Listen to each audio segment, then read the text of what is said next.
আপনার মা ফোন করে বললেন চলে আসতে, তাই চলে এসেছি। কি নাকি সব ফাইনাল কথা আছে। না না না না, আপনাকে প্রক্সি ফির ওই 500 টাকাটা দিতে হবে না, আজ ফ্রি। আমি জানতে চাই সব কি হচ্ছে। মা কেন আপনাকে এখানে আসতে বলেছে?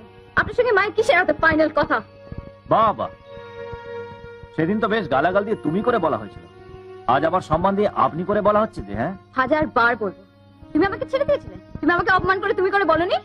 তুমি আগে অপমান করেছিলে তাই বলেছি। You are a liar. তোমার সঙ্গে মায়ের কিসের এত ভাব? কি করেছো তুমি মাকে? সেটা তোমার মাকে কি জিজ্ঞেস করো। জিজ্ঞেস করতে হবে না, আমি জানি। আমি জানি তুমি মাকে গুণ করেছো। এরকম ঘটনা ঘটতেই পারে না। মা তোমার মতো একটা ব্যাগাবন লোপারের পেছনে কেন করবে? কি আমি ব্যাগাবান লোপার? তার চোখ খারাপ। তুমি নিশ্চয়ই মায়ের কোনো দুর্বলতার সুযোগ নিয়েছো। বাহ বাবা বাহ, মায়ের উপর মেয়ের কি শ্রদ্ধা। তোমার লজ্জা হওয়া উচিত। মেয়ে হয়ে নিজের মাকে কোনোদিনও চিনতে পারোনি। আমার মাকে তুমি চেনাবে? হ্যাঁ। ধাপ্পাবাজ, আমার বিপদের সুযোগ নিয়ে তুমি সুচো ঢুকে পার হয়ে বেরোনোর চেষ্টা করছো রাস্কেল। মহাযন্ত্রণা করলাম তো, গালাগাল দিয়েই যাচ্ছে নিকুচি করে মরো গিয়ে তোমরা, আমি চললাম।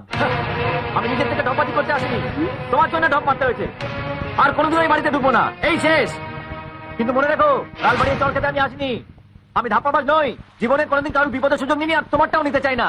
হ্যাঁ, কারো সম্পত্তি না ফাঁকি দিয়ে নিতে আমার ঘেন্না করে, বুঝলে? রবি,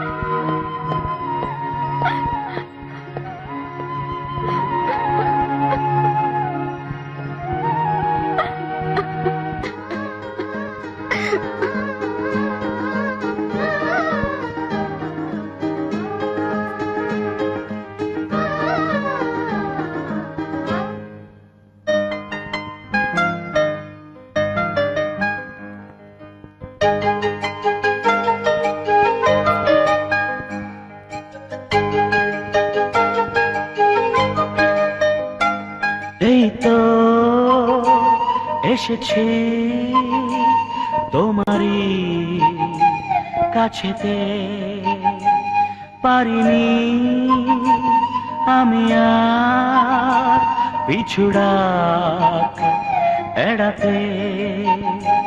কোনদিন এভাবে ডাকনি